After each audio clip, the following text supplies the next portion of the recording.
What's going on? It's 6 Degrees here with the first episode of 6 Degrees and Beyond. They call me 6 Degrees, they say I know everybody, right? So basically, I'm at the Clark Atlanta University, one of my alumni institutions, Clark Atlanta University versus the Morehouse Maroon Tigers Right. basketball game, rivalry. Yeah. And so I'm just minding my business. So the first thing, I see a gentleman behind me to my right, and In front of you, actually. it's actually I'm talking about a boy named Future's brother, Stanley Ward. Right. So I didn't even realize it was Stanley because Stanley had a new cut and everything. So he was like, yeah, man, my brother's down in Macon, you know what I mean? Just chilling down there or whatnot, doing his thing. I'm like, man, I didn't even know it was you, man, because the cut. So then the game is getting a little bit more interesting. So I see a gentleman to my left with a I think it was like a Cleveland Browns or Cleveland Indians cap on, and he had on shades. And so I started talking to this brother, not realizing that this is the brainchild behind the Black by Popular Demand T-shirts that were out around because I started showing you around the 80s. I started telling you that I had graduated from Clark in 86, 87. Right. So I was like, yo, what's your name? You're like, Yusuf Dent. Pop his card out. Right. I said, Yusuf Dent. I was like, Dent. You're from Ohio. I said, are you related to Richard Dent? You're like, that's my cousin. The football player. Yeah, the football player. Bears. Chicago Bears. 1985. So I was like, yo. Super Bowl MVP. That's how we met. Right, exactly. What's going on, Yusuf? What's happening, my brother? Chilling. I'm so honored to have opportunity to sit down here with you and chop it up and just speak some real hard truths about what's going on in the society, in the world, and what's happened over the last 20 and 30 years up until now. Yes, sir. You said that you want to, talk to me about some of these things and expound on some of our conversation that we had at the gym that day when I was showing you some of those pictures. I want to start it off with, okay, so you started Black by Popular Demand when you were what classification? Freshman, sophomore? I had came to Clark. I transferred. I actually started at the University of Akron as a freshman at a PWI, but a predominantly white institution. And I figured out after my first semester that wasn't going to be good for me. I know that I probably wouldn't last there, sitting in classes with 100, 200 people that most of them didn't look like me. You would see maybe 2 or 3 of us in there, and it was like salt and pepper. And it was an interesting scenario, even though I came from a predominantly black high school, Akron Bookville, which is at 1040 Copley Road in Akron, Ohio. Most people know about that. And that was the place LeBron James actually was supposed to go. His wife actually graduated from there. Savannah, yeah, James. She actually graduated from there. So, and most people from Akron usually go there, even though LeBron ended up down at the private school. But that's a long story for another day, how he ended up down there. But, after the first semester, I realized, hey, I wasn't going to make it here. And it was fortunate that my godmother worked at the United Negro College Fund. So I started looking at an exit strategy after the first semester. And I was able to nail down a couple schools I was interested in. One was Howard University in Washington, D.C., because it was a city. And it was a city with black people. I think at one point it was called the Chocolate City. And I was very intrigued by that opportunity and possibility. I looked at Tuskegee University, but then because of the history with Booker T. Washington, I thought about Hampton University with the history also with Booker T. Washington, before he went down to Tuskegee being there. And I looked at Atlanta, Georgia, which was offering Morris Brown, Clark, Morehouse. It had a consortium of 5 schools. It was called the Atlanta University Center at the time, which included Atlanta University and Morehouse, Clark, Spelman, Morris Brown. And Interdenominational Theological Seminary. Right, ITC. Let me not forget that, because I met a lot of brothers while I was down at Clark from ITC, and I learned a lot from them as well. And I made my decision. I said, wasn't going to go to Morehouse, couldn't see myself at a male school, didn't want to go to D.C. I decided to come down to Atlanta because my grandparents was from the South. My grandmother was born in Fort Valley, Georgia, which is like an hour and 10 minutes from here. And then my grandfather was born from Uzella, which was right outside of Macon. So I just came back home. They left the South for a better opportunity in 1930 for whatever. He came to Akron, Ohio, and became um, a rubber worker at the Firestone Tire and Rubber Factory for over 35 years, building tires, and brought his kids with him to give them a better opportunity. Right. So my first run-in with Akron was when I was at Florida A&M University. Uh-huh. My roommate at the time, Gerald Sharon Lett, was dating a young lady who had an internship in Akron, Ohio, at the Goodyear plant. Oh, okay. Because Rubber capital of the world. the Yeah. School of Business, Right. SBI, School of Business and Industry, rest in peace to Sybil Mobley, and shouts out to FAMU. They had a great relationship, with the Goodyear Tire Company in Akron, Ohio. So that was my first, Goodyear is still running, surviving and still doing well. still there. thriving. And their corporate office is still there. My first run-in day. with Akron, Ohio. So, and it was a lot of fine, ladies from Akron, Ohio too. Uh-huh. So that was my first run-in with Akron, Ohio. Then, as time went on, became somewhat of a LeBron James fan, and everybody that I knew from Akron, some way, knew about, brother James, and they also just let me know that he could have easily gone to the NFL just as much as he went to the NBA. Let me share a little history about Akron before LeBron James. Okay. Who coattails that LeBron James rode off of, in case some of your listeners audience didn't know. Mm-hmm. There was a guy, it was a school in our city called Akron Central Howard, and they produced a lot of great teams, and a famous coach named Joe Secret. We had a guy named Nate Thurman that went on to become famous and one of the top 50 players in NFL and NBA history. Mm-hmm. That was from Akron also. He played out for the San Francisco Warriors, that's known as the Golden State Warriors.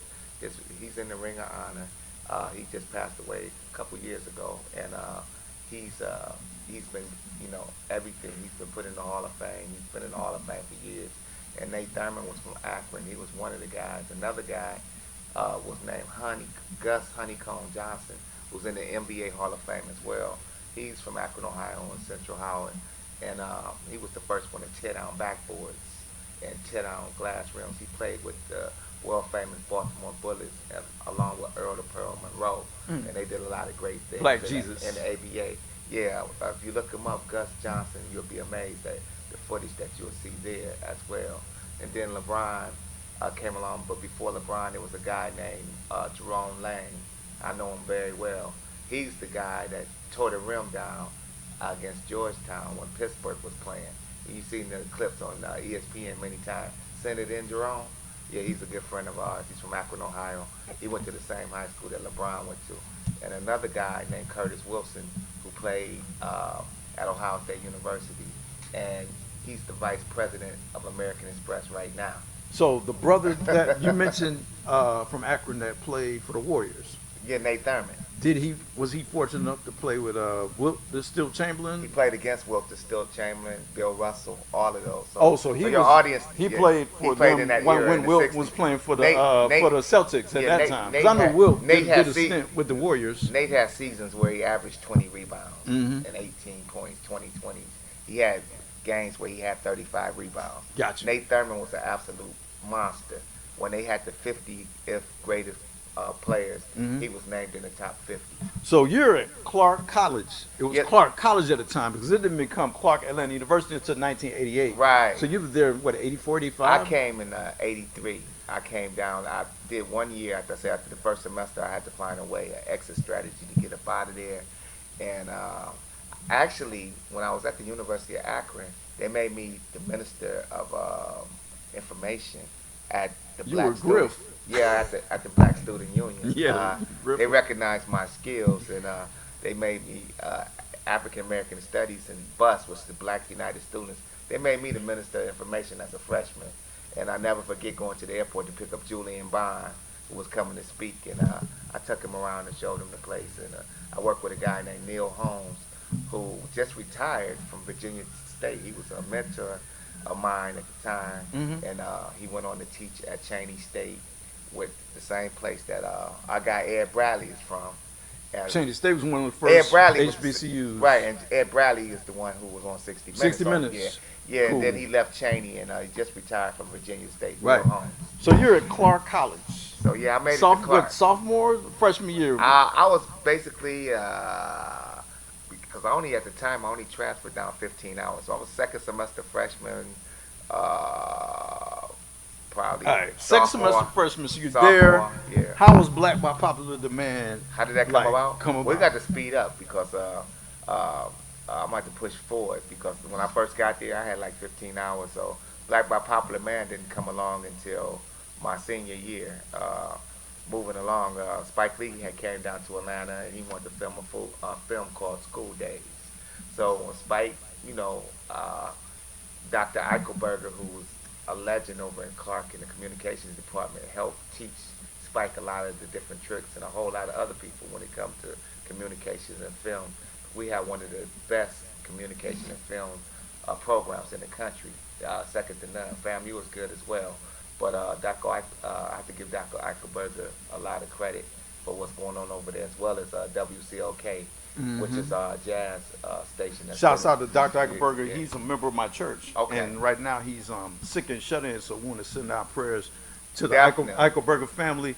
Also, a shout out to, like I said, a boy named Future, Stanley Ward's brother, who was an understudy of Dr. Eichelberger, And my roommate. and he Yeah, also is a yeah, PA on School Days, yeah, the School yeah. Days movie. Exactly. And so Spike came and he was doing the School Days thing. He wanted me to be an extra in the movie, but I was kind of savvy and feisty at the time, and I wanted to be compensated. You know, a lot of our kids was riding around just happy to be in a movie as an extra. They was like, hey, we do whatever you want, Spike. You know. Right. I was like, Spike, you want me to set up with my T-shirts?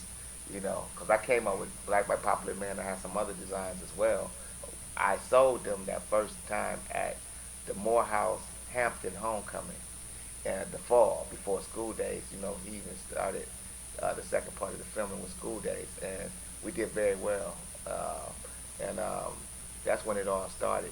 And we did very well with that. We put it on memorabilia. We did all the black colleges and universities, Black by Popular Man, Clark, Spelman, Morehouse, Morris Brown, Florida A&M, and we shipped this stuff all over the country. And then we put it on Greek paraphernalia, pink and green, Black by Popular Man, Alpha Kappa Alpha, purple and gold, Black by Popular Man, Q Omega Psi Phi, and so forth and so on. Black by Popular Man, Delta Sigma Theta in their colors. And this thing really took off and started making money. And it was my senior year, and you know, I didn't know that it was going to be the beginning of a empire or a lifetime uh, work of entrepreneurship and creating and printing sportswear and traveling all over the world and some of the things. You know, I'm 32 years out now. What is it? 33 years out now. And I'm still self-employed. Haven't had a job since my junior year working internship at Delta Airlines here in Atlanta, Georgia. So it's been a blessing, to say the least. And we met a lot of people over the years doing that. So basically, that's how that got started. You know, during the School Days era and do the right thing. And it was a beautiful time back then because a lot of people was culturally inclined and they was really into the Black Power movement. Now, Black by popular demand, was it tied in with the black college sports wear that everybody used to wear in all the music Well, videos in you the know, 80s and and 90s? you know, it was just a heck of a time during the mid '80s. You know, we had the Cosby Show going on. You know, you had Living Single. You had a whole lot of things going on. So, you know, a lot of people were more culturally inclined. I bet you remember the little necklaces we used to wear with Yeah, Africa on the it. African medallions. Yeah, yeah, yeah. A lot of rappers were Yeah, trading that in yeah, for because back in the day, I think about the rappers. apartheid. And I used to Yeah. do the African Street Festival in the summer up in Hmm. Brooklyn, New York, which was at Boys and Girls High School. And I mean, you could see X Clan. You know, you probably remember Yo MTV Raps, right? Yeah. And you seen them wearing different types of things. Right. I remember doing shirts, the blacker the college, the sweeter the knowledge. You know, I remember doing Players University? Black, all types of stuff. You had Player University. You had a number of different things, but all of it was with a purpose, you know. And my thing was always to create thought. When I would ever create a T-shirt or a T-shirt design, it was also to provoke thought. That if I reach one person to make them go crack a book and go to the library and study, then my job was a success because it wasn't just all about making money with me. at the time, even though we had to make money to survive, but it was also about raising the level of consciousness in our community. And what better way to do it than a walking billboard, a T-shirt? So you lived in the courts with a boy named Future. Yeah. So And that's right across from the gym. Yeah. what was Clark it? College It no Courts. longer exists. So it's like what Well, the was fence is still there. got you know, but It's level. it's no longer the Yeah. you know the dorm or Yeah. the housing for you know aspiring students Right. at Clark Atlanta University. What was your idea that you used to increase your capital to you know start the Well, actually, Black by Popular Demand?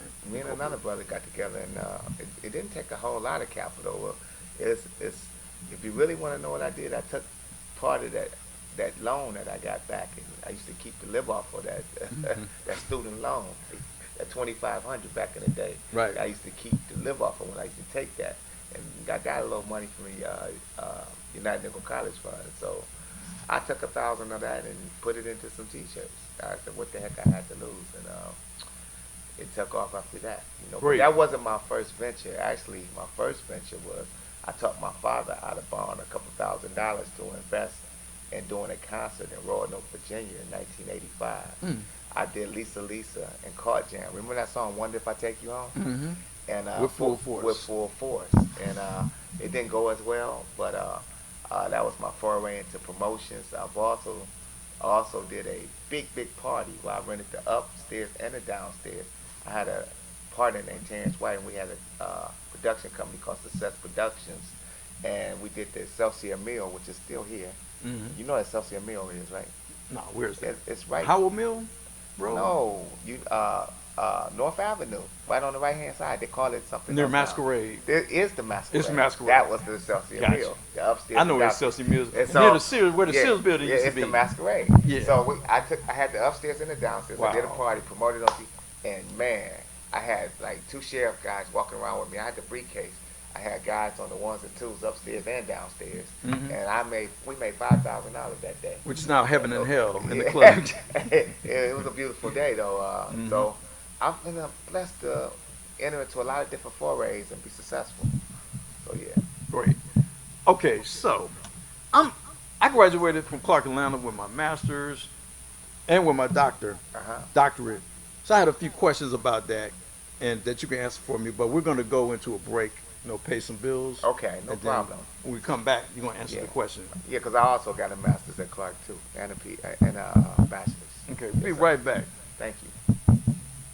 For my people that don't get to see me, trying to remind you who you are, just like in Romans 3. See, we about to blow across the world just like a day that's breezy. This motivation for the people and this classic Bible teaching say, make this for my people that don't get to see me, trying to remind you who you are, just like in Romans 3. See, we about to blow across the world just like a day that's breezy. This motivation for the people and this classic Bible teachings. Hey, hey, hey, hey, hey, hey, hey.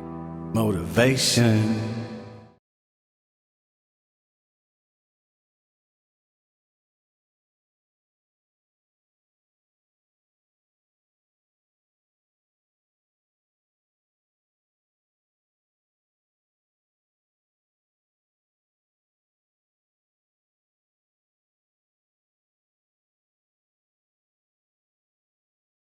Back again. So I have a question.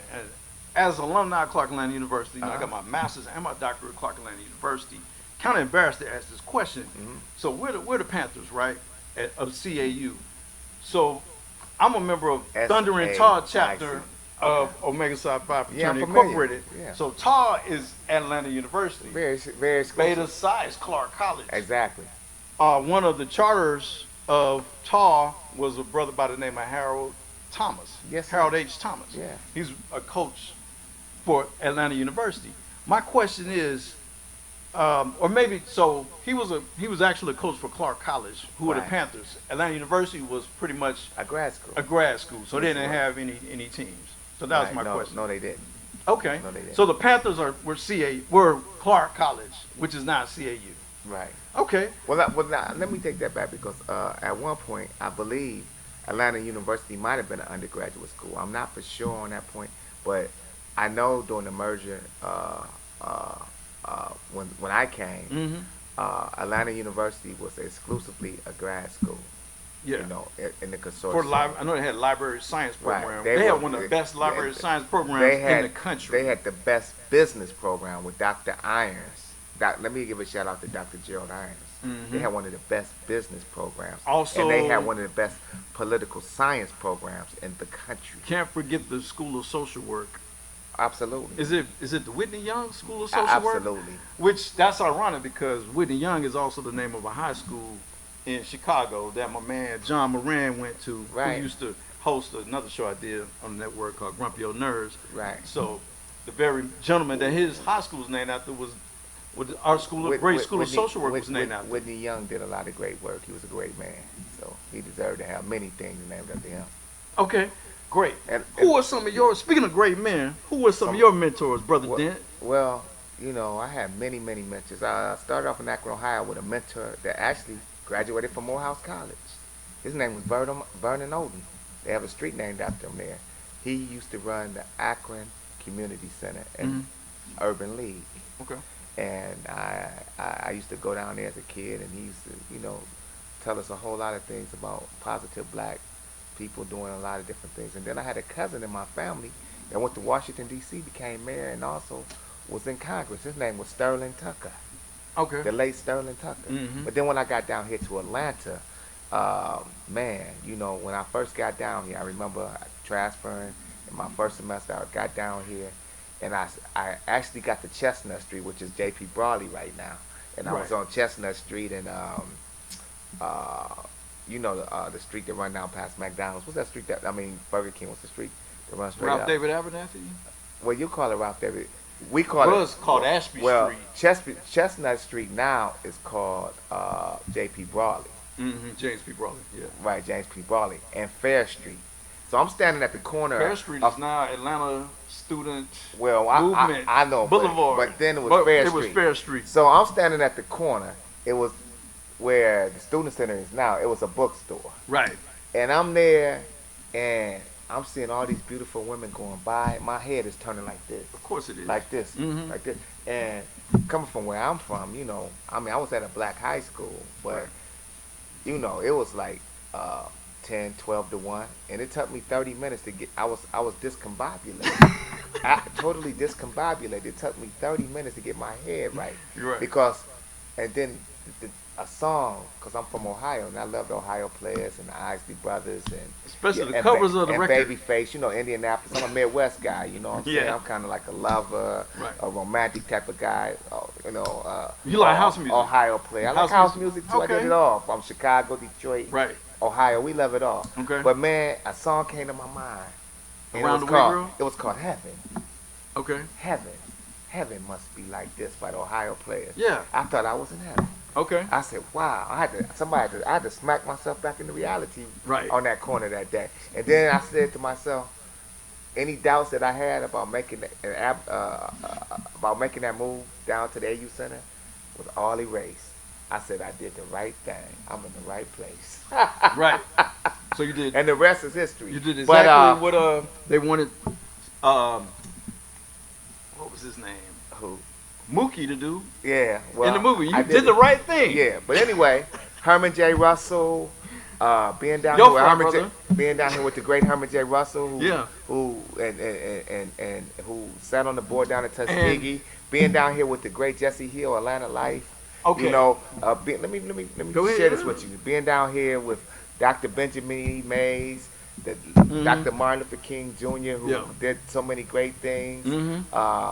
Donald Hollowell, the great lawyer. You know what I'm saying? Yeah. Lowry used to come to our school and speak to us. Hosea Williams used to come up on campus. I would shake hands with us and speak with us. You understand? Legendary Hosea Williams. Funny story.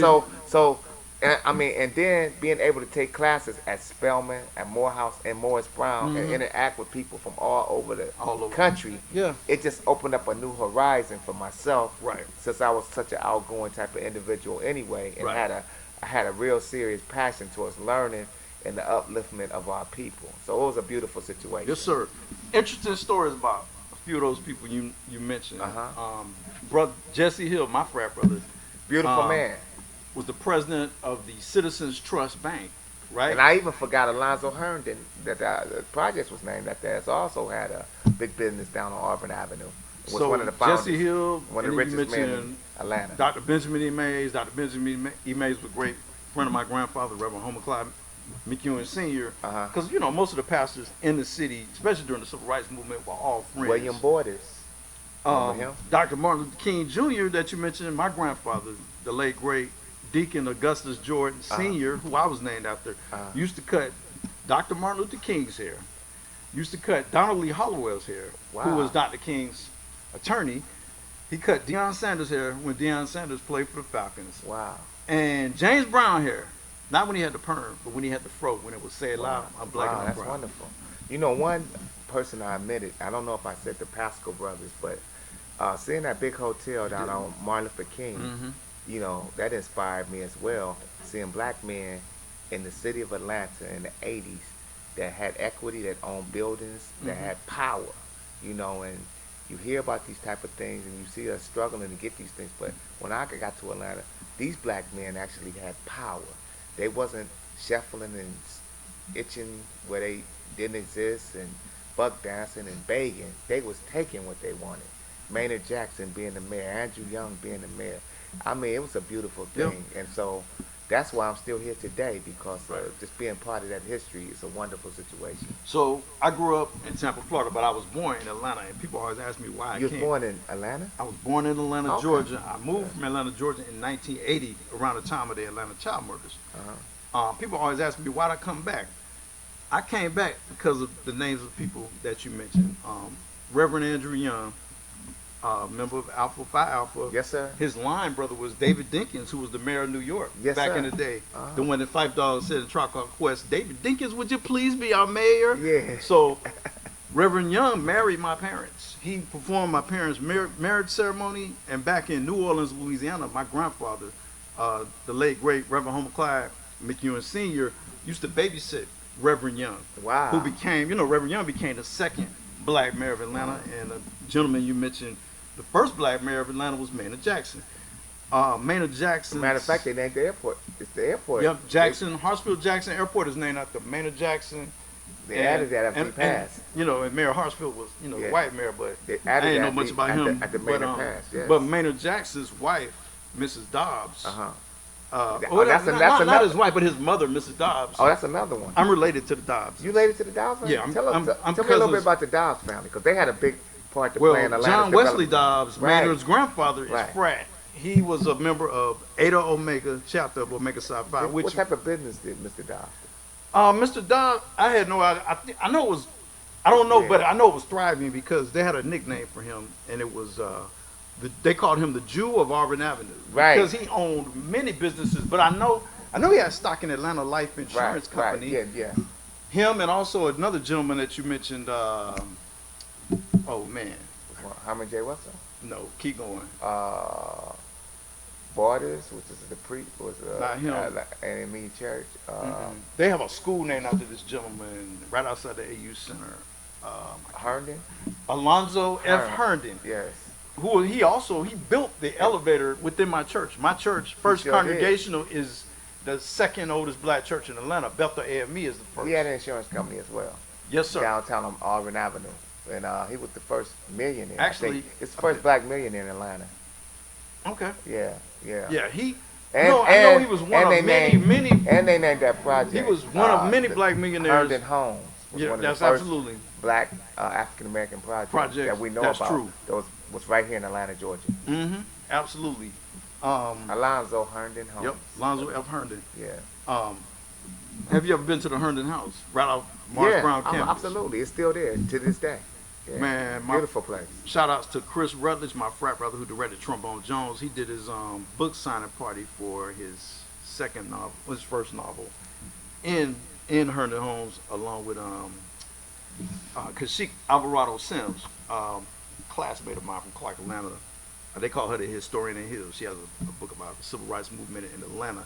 They did a double book signing party, there. And speaking of books, tell me a bit about this book we have here.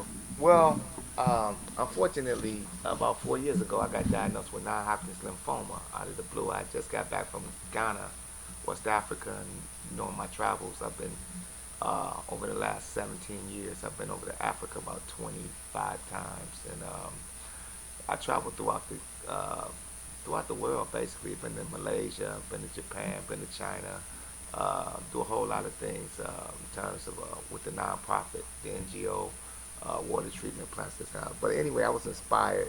My father always talked about he wanted to do a story about his life, and I had an opportunity to help him put this together along with my cousin. We call him Dub, but he's a ghostwriter named Heat Anthony. His name is J.P. Watkins actually, and so he helped us put this project together. And I used some of my know-how with graphics to have beautiful graphics put together on this. This is now available on Amazon, and it's called The Dynamic Life of Richard Dent Sr., Surviving the Seven Deadly Sins. And my father is a great man, been through a lot. His wife, which was my mother, was killed when I was 5 years old, when he was only 30. And he raised two boys to become young men and to be productive members of society. Just give you a little synopsis of what it's all about. It just says, all die, few live. Richard Dent truly has lived a dynamic life. Unconventional icon. He once worked at the Chrysler for 30 years, a UAW auto worker, a professional gentleman of leisure, a former drug addict, is now a youth mentor, investor, entrepreneur, and loving father, and a devout Muslim. After leading a precarious lifestyle, Mr. Dent has returned to his spiritual roots, overcome tremendous adversity, and helps others access the pathway of prosperity. His life story allows readers to travel through several tumultuous decades with him, in which he rises from the ashes of despair and lands on the runway of redemption. These pages share his wholesome childhood upbringing, his racial snares during his tenure in the military, his international exploits, his subtle slide into street life, his joyful family side, his tragic loss of his young, loving wife at 25 years old, having to raise his two sons without their mother, and his daily dance with dealing with drugs and slipping into the dungeons of drug addiction, and seeing how he almost let the American dream nearly slip through his fingers, and how he survived envy, greed, lust, gluttony, pride, and the wrath, which is the seven deadly sins. So it's a great read. It's about 500 pages, and we're so happy to help him do that. And that's available on Amazon. All you have to do is put Richard Dent in, and this will come up. So, very important question. So this gentleman is Richard Dent Sr. Yes, So that absolutely. means you're Richard Dent Jr., correct? Well, to a certain degree, until I changed my name to Yusuf some years ago. After why I did you made change your name? Well, I changed my name when I made my Hajj. Prior to me making my Hajj to Saudi Arabia, the same Hajj that Brother Malcolm X made.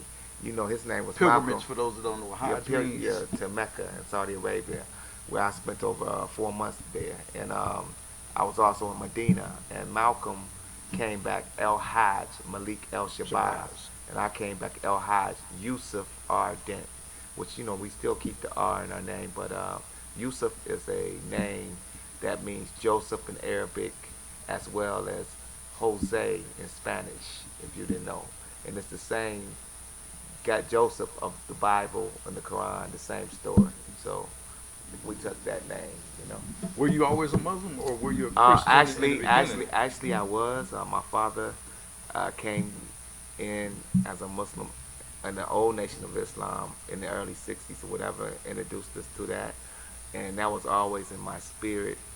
Even though I did go to church with my grandparents, Christian church. After my mother was dead, we went to a CME church, St. John, for some years, but my heart and my spirit was always, believing in the oneness of God. But I had a problem looking up in the pulpit every Sunday when I would walk in. See white Jesus? And seeing a big picture of this lily white Jesus on the wall with all these little angels and everything around him. And I just couldn't understand as a rational man, what that was all about. Even because I used to read and they said he had hair like lamb's wool and feet like brass burning in the oven. And then the more I read, I found out that he's actually born over in Ethiopia in the hills and caves, and you know, it was just troublesome to me, and so eventually I just said, hey, I'm just gonna believe in a higher power and civilize this, Other than to yeah. dehumanize and put a veil of ignorance over us, do you know why they paint Jesus as white? Well, I mean, I know why. I'm going yeah. to share it with you. Oh, no, absolutely. Well, you know, it was very easy for the slave master and the people in power, even going all the way back. Let me historically. Let me go all the way back to go back, and because I can actually go all the way back to ancient Kemet before all of this stuff got started. If we want to go back to Kemet, Gotcha. we can understand where the Masonics or the Greeks, where all of this stuff got started. Because there's nothing new under the sun. No, it's true. And so people don't understand that we had all of this. This is a book I read at Clark when I was a young guy called Stolen Legacy. Yeah, where the by Greeks, George M. James. Exactly, by G.M. James. G.M. James. Yeah, and I read Stolen Legacy. I read the Black Bourgeoisie. Yeah. I read G for George. Yeah, I like the Black Bourgeoisie. I read a whole lot Right. of stuff. The Fire Next Time by James Baldwin. But anyway, what I got out of it was that the Greeks, first of all, they stole the history from us, and then it was stolen from them by the Romans, and then they put this thing, you know, they put this illusion into play. And then they got, at the Council of Nicaea, they got together with Constantine the Great, and they got together and they said we had to put this story together, you know, to make this thing work, so that we can keep the common people subservient to us and keep the power. But I know you're a historian, you can elaborate even more on what I said. So that's just a little bit, because I can go on, but I'm gonna let you go on. You hit it dead on the head. But you're a historian, I know you can really drop it, so I'm gonna listen to you. I was gonna hit it dead on the head. So are you familiar with the Sistine Chapel? Absolutely. In Rome? And So I know that the Pope goes down in the basement. The I know Pope he goes. commissioned Michelangelo to paint a picture of creation, right? So you know who the model was for God in the painting of creation? It was Michelangelo's brother-in-law. Exactly. So when you see that white man when you go in church, that's Michelangelo's brother-in-law. Absolutely. That is not our God. See, you're a historian. I know you could break this thing down. Oh, See, absolutely. Because I know that the Pope, even today, Yeah. goes down in his basement and he has a black Madonna, a black woman that he goes and he kneels to every day and kisses her feet, brother. I have not traveled as extensively as you, but I've been to Argentina. But maybe we get to go to you. I've been to Argentina, and it's nothing but black saints all through. And I've gone to South America. Buenos Aires. I've been there as well. I've been to Buenos Aires. Peru. I've seen the Incas with the and Incas. I saw a lot of white Cuba. Latinos, but even in the whitest part of South America, there were black saints all through the church. Yeah. You feel me? It's there, brother. And I'm not surprised. But we on our way. We got to get to Cairo. We on our way to Egypt. Yeah, in the next couple months. I got to go to Africa. Maybe we can go to Cairo together. Go to Cairo, man. All right. Real talk. So, you would let me know that, so I know Black by Popular Demand, you know, took off. So what have you, been doing since? Yeah. You know what? We'll take a break. Yeah. And we'll talk about that when we come back. Yes, sir. Absolutely. Thank you, brother Gus. Yes. For my people that don't get to see me, trying to remind you who you are, just like in Romans 3. See, we about to blow across the world just like a day that's breezy. This motivation for the people and this classic Bible teaching say, make this for my people that don't get to see me. Trying to remind you who you are, just like in Romans 3. See, we about to blow across the world just like a day that's breezy. This motivation for the people and this classic Bible teachings. Hey, hey, hey, hey, hey, hey, hey. Motivation.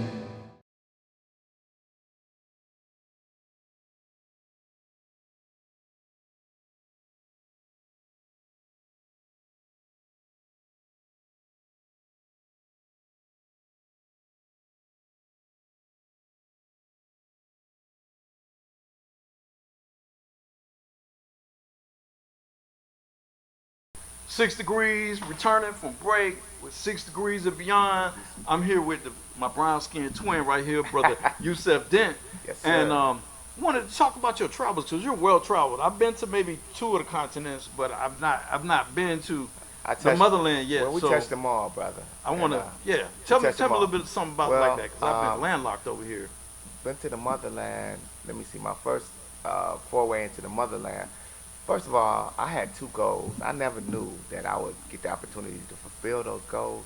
And that was one, to make Hajj and go to Mecca, Saudi Arabia. and second was to go to the motherland and actually t- kiss the soil and touch the soil where our ancestors came from in the diaspora. And I was obviously able to get that done and make many, many friends that I was able to network with. So I spent much time in Senegal, Guinea, Sierra Leone, Mali, Bamako, Mali, Conakry, Guinea, Dakar, Senegal, just thinking right offhand, Freetown, Sierra Leone, Bo, Kono, uh, Bamako, over in Mali, been over into Ghana, Accra, Kumasi to the north, been to Lagos, Nigeria, been to Kono, been to Addis Ababa over in Ethiopia, been to Yaoundé and Douala in Cameroon. Um, so many countries, brother. Not only that, been down to South Africa. I've been in the home of Nelson Mandela. Been in his home. Been sat on his bed. Him and Winnie had a friend that lived in Pretoria. That was uh, his minister. Well, his ambassador to the Netherlands. That was a good friend of mine. Uh, Also been over to Manila to see my cousins. See my cousins out in Japan. Been out there many times. Been over to China, Guangzhou to do business. Man, closer, even in the Caribbean. We do a lot down there from Cuba, Santo Domingo, been in down through Santo Domingo. Even though they got problems with the Haitians, I go over into Haiti. I've been over in Port-au-Prince, Port-au-Spain, down in Trinidad, over in the Eastern Caribbean, all the way out to St. Lucia and Barbados. So we understand, and we dealing with issues in all of these places. But what I found is that it's a class system and it's a serious issue, and they're not playing fair. They haven't played fair from the beginning of time, and they're still not playing fair. They keep the slave masters keeping their feet on top of our neck. We're still being crushed, and we're still being crippled by Western imperialism and colonialism. It's in full effect. It hasn't stopped. Some of the things you see down going on in Venezuela now, with Maduro, and some of the things you see going on, and you're not seeing going on in Argentina right now. They're having a class rebellion right now as we speak.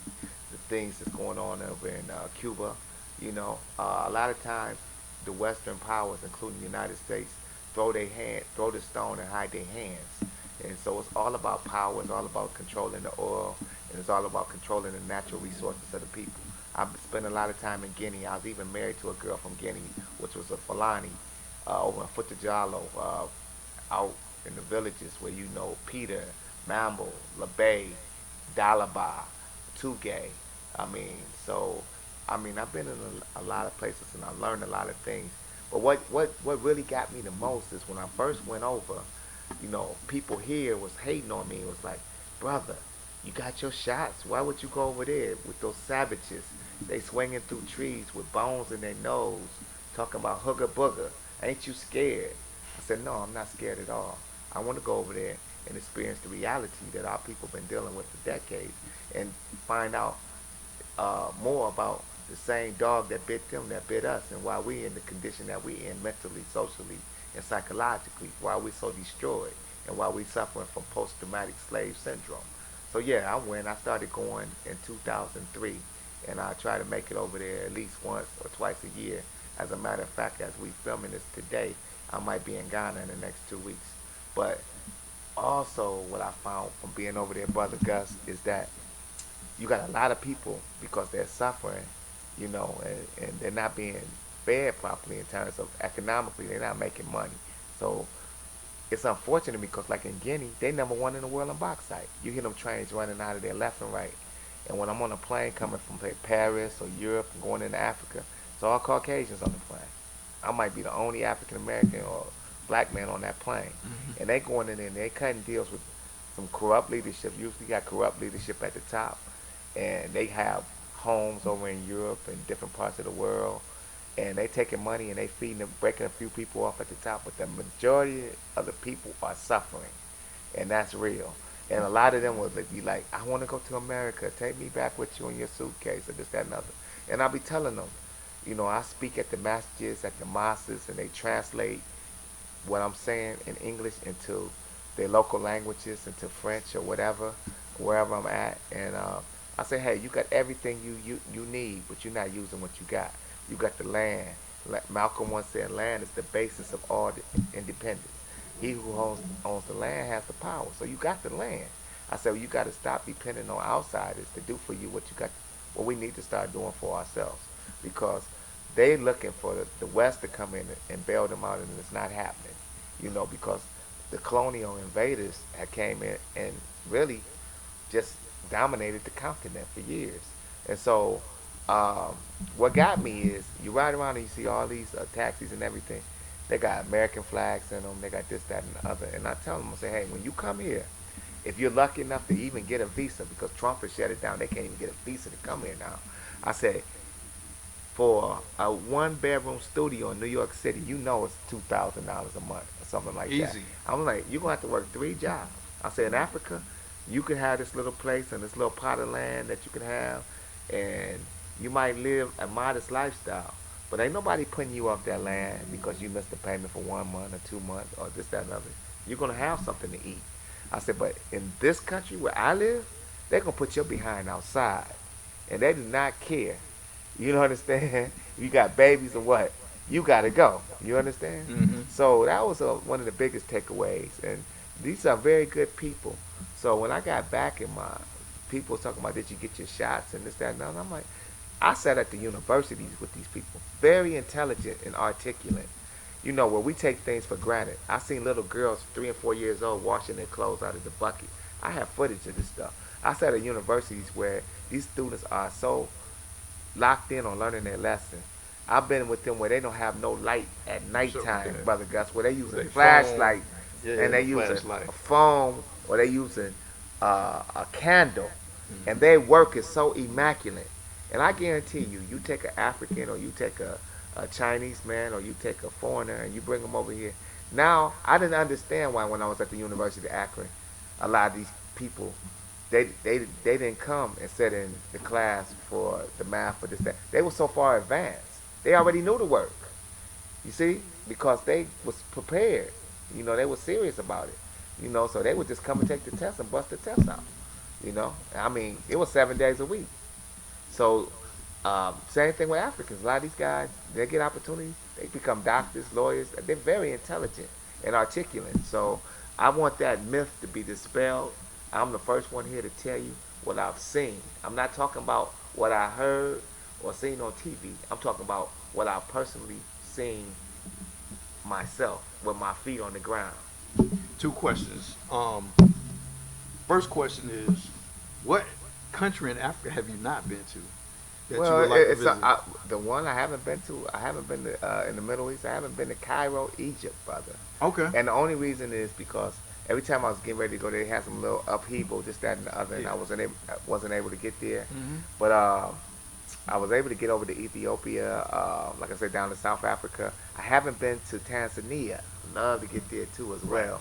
But as far as West Africa, and I haven't been to Congo, because one of my heroes come out of the Congo, a guy named Patrice Lumumba, and he was killed. Unfortunately, the British and the Western European countries got together with our President Eisenhower and got him knocked off. Yeah. Anytime a brother in the Caribbean, just like the guy in Grenada, Maurice Bishop, we talk about being independent and self-sufficient, organizing people to get together where we can have our own. They get knocked off. Muammar Gaddafi was a hero in Africa. Yeah. He went all the way, caravan, drove cars all the way down from North Africa and Libya all the way down through West Africa, and they loved him everywhere he went. He talked about uniting the whole Africa. He talked about bringing one currency, making one Africa, you understand, and bringing the power. He wanted to work with Hugo Chavez in Venezuela about getting together as far as the oil and different things, so that we didn't have to depend on some of these outside. Gentlemen, they call Bush the devil, and I agree with it. So when these guys, they get knocked off because they do not ever want to see our unity. We've tried everything, but we haven't tried our unity, and that's what's keeping our people in the same condition that we've been in for the last 400 years. What was the first place you went abroad, and how did you come to the conclusion? Like, did you go to the globe and say, "I want to go here"? Like, how did you make Well, the decision to go there? actually, I was supposed to 2003. I was supposed to be going to Nigeria, and I was flying on Delta. So I flew out to Paris, and they had something going on in Nigeria, and I couldn't get the connection flight into Nigeria. So I ended up flying into Lomé, Togo, and because I was gonna go from Nigeria to Ghana, flew into Lomé, Togo, took a bike to the border, got a car, came across the border, and then got a car and ended up in Accra, Ghana. Left Accra, Ghana after a week or so, and then ended up in Freetown, Sierra Leone, and then took a took a plane. Yeah, took a plane from Freetown, Sierra Leone to Conakry, Guinea, and from Conakry, Guinea, that's how I met all the people in Guinea. Flew out to Paris, France, and came back to the U.S. That was the first trip. That was in 2003. My kids have been to Cairo. I've not been to Egypt at all, but my ex-wife travels like quite a bit. Right. My mother's family, we traced our roots back to Sierra Leone. So yeah, I understand. You have the I definitely want to go to the Fuller. Sierra Leone. Yes, it's wonderful. All right, great. So, other than, so the world travel, what were some businesses or some things that you were able to do while you were over there? Like, to kind of either help them out or... Well, let me say this. They're dealing with deficits as far as infrastructure development. So we look at building roads, building schools, and clean water. And so you have a lot of places where if you can get maybe 3 people together to put $3,000 or $4,000 together, we go over there and we build a well that might provide water for 2,000 people. $10,000 will provide a water well where they can pump their own water, clean water, instead of having to put a bucket, put these big old 5-gallon liter buckets on their head and go down to the river, and they don't know if it's going to be clean or not, and bring it back and use coal and firewood they have to go fetch as well to cook meals every day, because they don't have no refrigeration, they don't have no electric in a lot of places. So these types of things, where we can just, the Bill Gates Foundation is doing a few different things with bed nets, because malaria is one of the main killers, and different things. But water, infrastructure development, highways, roads, schools, we want to get people to try to understand that, it's very important that we try to give back, and that we try to get connected again, because I'm a Pan-African, it's my spirit, and what Malcolm was doing and what Kwame Nkrumah and Patrice Lumumba and them was doing in the 60s, I really think was great. And and I think we need to get back to that, because somehow and always we're interconnected. Even though slavery was a terrible situation, you will find, if you go out and you'll see where so many, you go down to Brazil, you see us. You go to wherever I've been in Colombia, you see us. I've been in Cuba, you see us. I've been all through the Caribbean, you see us. So we all the same. So my point is, if you put us all in a room and nobody speaks, you understand, you would think we're the same people, because they won't know and you won't know unless somebody open their mouth. We are, and we are the same people, and that's the thing. It's just that we've been displaced from one another, but we have the same struggle, and we have to identify that, and we have to understand that, and we have to try to work together, because I'll never forget the bridge that brought us over, and I'll never forget my origin or my roots in the world. Malcolm said you can't hate the tree, you can't hate the roots of the tree and not hate the tree. You can't hate your origin in the world without hating yourself. So I always remember that, and so I'm not trying to lighten my skin and become something that I'm not. And all the images and stuff that you see, and you see people doing a whole lot of things out here, but I'm a black man at the origin, at the core of my very soul and existence. But Brother Gus, I thank you so much for just taking this time. It's all good, man. Thank you for sharing your knowledge. Yes, sir. Interesting story. When I went to Brazil, right? Or actually, when I went to Clark Atlanta University, I learned by one of my professors. I think it was Daniel Otamushu Black and Dr. David Dorsey. Dr. David Dorsey, also taught my mother, right? When my mom was at Clark, and Spelman around the 70s, right? Uh-huh. Learned that there are more African people in Rio de Janeiro than there are parts of Nigeria. Absolutely. And that freaked me out. Absolutely. And then firsthand, like you, when I was still married, 70-something went down went down to Belize, Honduras, right? Yeah. And I stood out there in the street of Belize, Honduras, and people asked me for directions. Exactly, They like you thought live there. like I belonged there, and Exactly. I felt like I was on Auburn Avenue. And And that's I the mean, way it people is. coming to me asking me Costa Rica. where the weed Yeah. was and Yeah. everything, And and I everything. felt like Oh, I was yeah. at home. You know what I Yeah, mean? Jamaica, all Yeah. of it. That's what I'm saying. We are interconnected, and when I go out, it depends on what I say. If I don't open my mouth and I got somebody else that's talking, Right. and I wear the clothes of the natives, they don't know. Oh, I know I was going to ask you. Had you been to Haiti like post earthquake? Yes. Like after I 2010? yeah, I've been to Haiti last year. Are they're still Man, dealing with that? Yeah, because it's unfortunate, and they're dealing with government's in bad shape. I really think that was. They never got the money. I think that was you know. engineered. I don't think that was natural. Yeah, well, they never got the money that they was looking for anyway. You hear what I'm saying? so, I think yeah. it was engineered Oh, absolutely. by a certain. Well, they still world having power. they still having earthquakes even today over in Puerto Rico. I just see where they had 3 earthquakes in the last 4 or 5 months in Puerto Rico. Right. The coronavirus. What are your thoughts on that? Like lately, like I'm just watching the news and now people in an uproar about Yeah, well, that. I But know. I'm I know the starting- last 15 days I wasn't feeling the best, but and I was supposed to get on a plane and go some places. I even changed my schedule up a little bit about jumping on these airplanes, and Right.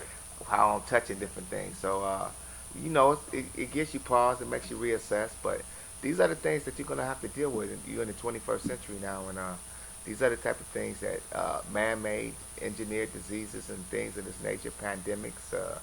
You just have to. You have to get ready. A lot of people, unfortunately, in our community, they're not ready. They don't have rations of food, things. Not even 2 weeks. Gardens. Worth of, 2 weeks worth of food and water and different things where they could survive if they didn't have to go to the store. Say they shut the store down. Say the National Guard say, "Hey, we shutting your whole block down. We quarantine this whole block. How you gonna live?" So all of it's a wake up call. And you have to understand that you're not going to be here forever, but you got to take care of yourself, and you got to do what you need to do to move forward, and you got to stay poignant and on post, and you got to stay woke. Now, you stated that you were suffering from I know. cancer I at really one don't want to talk point? about it, but I'm doing okay now. Great. 4 years in, It's a I'm blessing. free. Mhm. Non-Hodgkin's lymphoma is basically a cancer of the blood, but it's also like you heard of what am I looking for? It's an anti-immune system type of thing. It's a autoimmune system type of thing. It's like lupus. Yeah. So basically you find out that you have a nutritional deficiency. That's So what, so what you try to do, like I got people like Dr. Sabi, I got people like Dr. Seven, yeah. Patrick Delvies in Grenada. I've been out to see. I haven't been to the doctors in Cuba. And so I work with Emory, and I've done some things over there. I had chemo and radiation, which kills a lot of good cells as well as bad. But once I was able to get this thing under control, you have to change your diet. You have to go raw. You have to get your proper rest. You have to get your nutritional program together where you get your vitamins, your supplements, and you have to cut the sugar completely out because sugar makes cancer grow like a wildfire.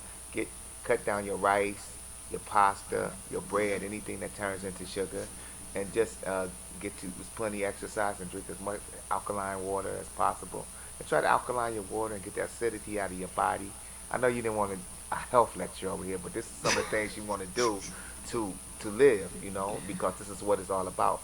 Because it's so easy to go down the street and get some junk food. It's on every corner, this, that, and the other. But see, when I was over in Africa and I'm out in different places, they don't have a bunch of sugar. They have to eat natural. You know what I'm saying? It's rice and beans. It's very simple. Very, very simple because they don't have a lot of money. They get a 50-kilo bag of rice that you might spend $40, $50 for will feed a family of 6 for a couple weeks. So, they do what they have to do. And a lot of them die early, unfortunately, because of Not just that they diet, whenever they get sick. If you don't have money, you got to pay to go to the hospital. They don't have no health plan where you can just go to the hospital. Like in Ghana alone, give you an example. Can you imagine only having 2 places to get kidney dialysis of a country of 30 million? So that means if you get any type of renal failure or kidney problems, you're probably going to die, within the first year. So these are the type of things that we got to deal with, and a lot of kids here, I know you're in education and you're an instructor over at Clark Atlanta University. A lot of, and I go in and I speak to at these schools and different places, even in high school, and I tell them you take a lot of this for granted until you over there and, you don't have lights at night and you can't read your books and this, that, and the other, and it's your only way out. I said, these people don't take that for granted. They appreciate everything they got, and it gave me a greater appreciation of life and this, that, and other. So that's why I've dedicated the rest of my life to trying to be an advocate, to try to do positive things, to try to bring about bring social issues and social concerns to the table here and abroad. Not only here in the United States, but all over the world, to know that we are connected, we are one family, and I believe in that. And my thing is, it's not about how long you live, it's what you do while you live. What type of legacy are you creating? I got 4 children. One is at Georgia State University. One graduated from Tuskegee University. One who graduated from Vanderbilt University in May. And one who just left her college tour, Howard, Hampton, North Carolina A&T. She's going down to FAMU. She's going down to Southern, Xavier, and a few other places that's on her way. So, we want to be a part of the solution rather than a part of the problem. Dr. King said, if you're not part of the solution, then you're part of the problem. And Dr. King also said, if you can't fly, run. If you can't run, walk. And if you can't walk, crawl. But whatever you do, keep moving forward. Yes. Keep moving forward. Injustice anywhere It's a threat everywhere. to justice everywhere. So, Yep. I love Dr. Martin Luther King. I also tell you, my brother Abdul Rahman Muhammad just did a beautiful piece on Netflix that he got out, who assassinated Malcolm X. Malcolm was a beautiful brother, and he had a universal knowledge and understanding. We know what he went through in terms of the Nation of Islam raised him, but after he graduated from the program and he started looking at things a little bit differently, he took his Hajj to Mecca. He opened up the operation of African Unity in the Mosque Incorporated, where he was willing to work with people all over the world, all over the diaspora. Yeah. He was even willing to bring the United States government up on human rights violation. Can you imagine that? Yeah. So it wasn't just the Nation of Islam that is pointing the finger at as having a role to play in the death of Malcolm X. COINTELPRO. But COINTELPRO was very active. Fred Hampton was a hero of mine. Huey Newton was a hero of mine. They're working on the Fred Hampton movie right now. They had a heck of a program. I can't wait for that. Stanford is playing Fred Hampton, I believe. They're filming that right now in Chicago. And they had a program. So, we had people to come along that had programs. It's up to us to help initiate and help to bring these programs to life. It's not too late. As long as you have breath in your body, you have an opportunity to be an organ of change. So that's why it's so very critical that we have people like you in the classroom. Because Appreciate that. I know that you could be doing many other things, making much more money than what Clark Atlanta University is paying you at this current time. But that you have a love for your people, and that you go out there and you go in the classroom. And I know you deal with a lot of knuckleheads, but it's okay, and you try to offer them, because if you just reach that one child that could go out and it might be the next Barack Obama that you reached. Most rewarding thing. And be saying, Brother Gus, my teacher Gus. See, so the thing is, we got to keep soldiering on. I'll be at the grocery store, right? Yes, sir. Shopping, and this grown man would come up to me and be like, "Dr. Jordan, you don't remember me?" I'm like, "Nah." You know what I'm saying? Right. Men and women, I don't remember you. Right. Sometimes they had their kids with them, and they'll be telling me stories, especially when I'm out and I have Nelia on. That one knucklehead that won the pledge. Right. Like, Dr. Jordan, remember me from Battle College? I'm taught all over Atlanta. Right. And it's just so rewarding, and it makes up for the lousy paycheck Right. I mean, you know, I, it makes it worth it. Well, I understand. When- I understand the schematics and the drama that go on at the Atlanta University Center, which is unfortunate. And other institutions. And not just the AU Center, other institutions. I'm just saying. I just said the center because I know about. You know about that. I know that Morehouse is having some issues over there right now as we speak. Right. I know that Clark has just got Dr. French, who just came from Miles, and we restructuring a few things, Spelman. But I know about the problems at Howard University. I know about the problems down at Bethune-Cookman as we speak. You sure? So Yeah, I mean, yeah, went out of existence. They almost tapped out. So these private black colleges and institutions, they need your support. Shouts out to Alpha Kappa Alpha Sorority for saving Bennett College Bennett is another and one. Bethune-Cookman University. Yes, sir. Through funds and also funds that I know you can speak to that. that brother Shaquille O'Neal was working with Papa John. Papa John was, you know, a racist business, Right. but brother Shaquille went in there and did some He's changes. he's Omega also, right? He is an Omega. Yes, sir. He went in there, and now it's like they're giving all type of money to HBCUs. Right. And so the thing is, but we're still, as I went in as a freshman, and I'll never forget it. I went in the president's office at Clark. Yeah. They thought I was crazy. I went up in there and sat down with them and had a casual conversation for 30 minutes. I said, we have the human resources right here on campus. I said, we got to stop begging the white man for something that we can do for ourselves. He thought I was crazy. But I said this as a 19-year-old kid. I had just got down here. The second semester went in there. I said, we got human resources. We got 3,000 students. I said, we got to find a way to use these 3,000 students to generate funds and resources and not just wait for our supplementary check from the United Negro College Fund, or not just depend on one or two people we got on the board that's over at Coca-Cola to give us money. Because see, when they give us money, when these corporations give us money, it's like down at Tuskegee University, Dr. Payton was the president for years, and they built the Kellogg Center, which was a hotel. Now it's closed down as a dorm. Yeah. And Ford, that was the Ford Corporation, was giving Tuskegee a lot of money, but they're not giving them that money no more. So they having a few little issues as well. So these corporations, when they give you this money, they also dictate, you know, your programming. They dictate what you're going to teach. Yeah. They dictate Academia who you of can, the school. they dictate who you can bring to speak.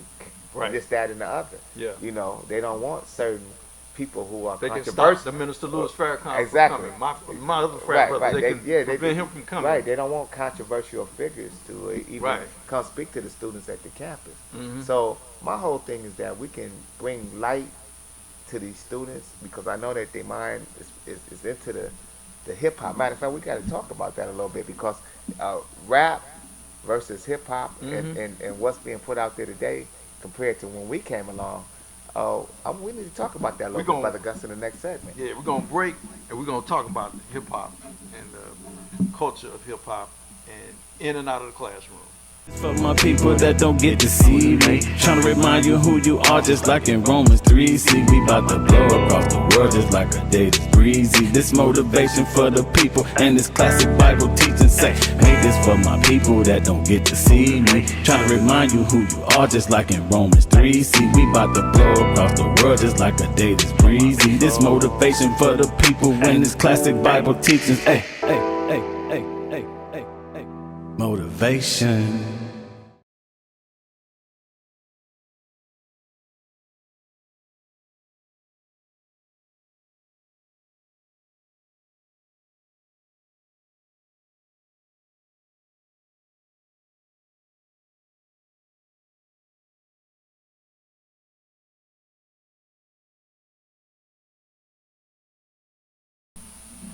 Six Degrees and Beyond. So my name's 6 Degrees. Got it from Absolutely. a boy named Future. He gave me that name. Wow. Because when I met him, my roommate. yeah, when I met him at Turner Broadcasting, he's like, "Damn man, Hey, look- you know everybody.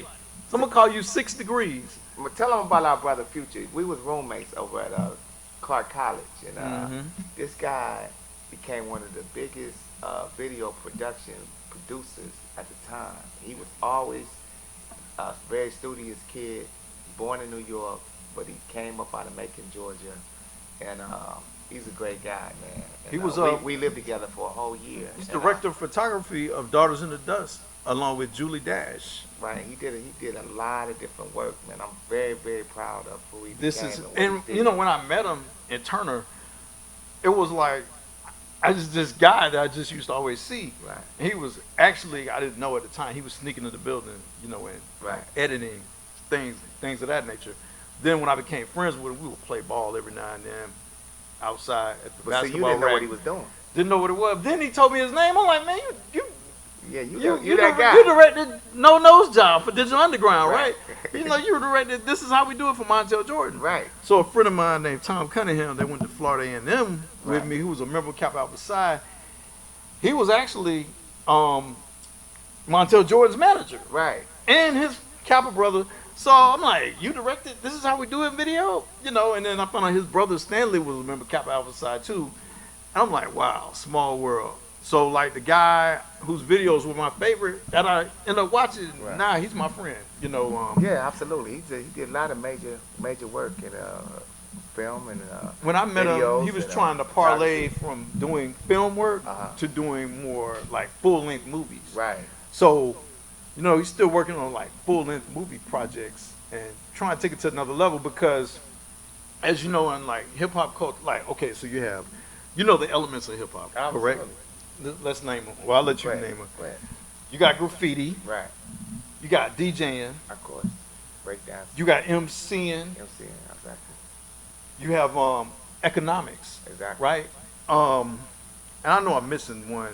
You got dancing, breakdancing as well. B-boying or breakdancing. B- Right. B-boy. That's the Yeah. five, right? Right. So it's like in meeting him, it was like I realized that I was living this culture. You know what I mean? Right. At that time.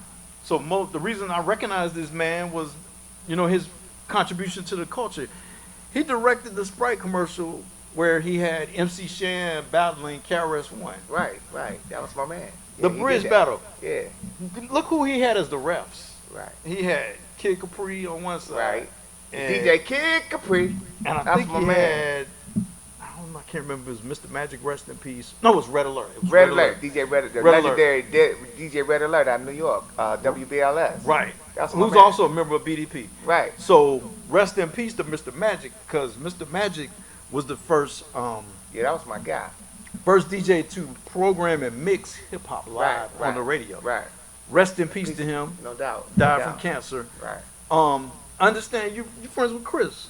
Oh, yeah. KRS-One, Oh, Chris yeah. Parker. Oh yeah, definitely. Tell me My man about from the Bronx. how you is met good. Krishna. Chris is a good guy, man. We met him back in the day. Not only him, while I'm on the road when I was doing the shirts, because you know, been in the imprint and sports work for 25 years, Mhm. and we used to do all the black colleges homecomings, and from say 1988 to probably about 20 years of it, 2008. Met Chris Parker out there on the road, BDP. Went into his locker room where he was in there getting changed after he performed, and struck up a nice conversation, became great friends. Met Big Daddy Kane the same way, you know, and I gave him some of my paraphernalia. Had an opportunity to meet Sammy Davis one day. Sammy Davis Jr.? I got in a limousine with Sammy Davis. He made me get in a limousine. I was selling Black by Popular Man in front of Morehouse College one day. What was your conversation like with Sammy Davis Sammy, Jr.? just for a minute, he was starstruck about that shirt. I had it in my hand. I was selling it. Which shirt? The Black by Popular Man shirt that we talked about earlier. Sammy Davis Jr. was Sammy starstruck. Davis Jr. That actually happened. The Yeah. Jew, the black Jew. The black Jew. The other black Jew. The real Sammy Davis Jr. But so yeah, we got the opportunity to meet all these guys. But you know, since we're in this segment talking about the hip hop, you know, it's to me, it's morphed into something that I didn't think that it would become. As to just my personal opinion now, Mm-hmm. you got beats that make people dance and move, Right. but the content, there's no social. I'm not talking about anything. I mean, there's no social content. It's about the gangster stuff. It's about the guns. Materialism. It's about big booty girls. Exploiting women. Exploiting women. Yeah. You know, every woman got to be in the video with no clothes on. This, that, and the other.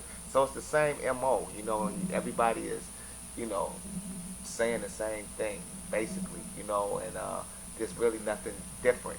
And then when they do come with something different, that's usually what you know, rocks the boat a little bit. There's some people that put a little work in, but back in the day when I came through, you know, we had people that were real MCs, and we had real lyricists.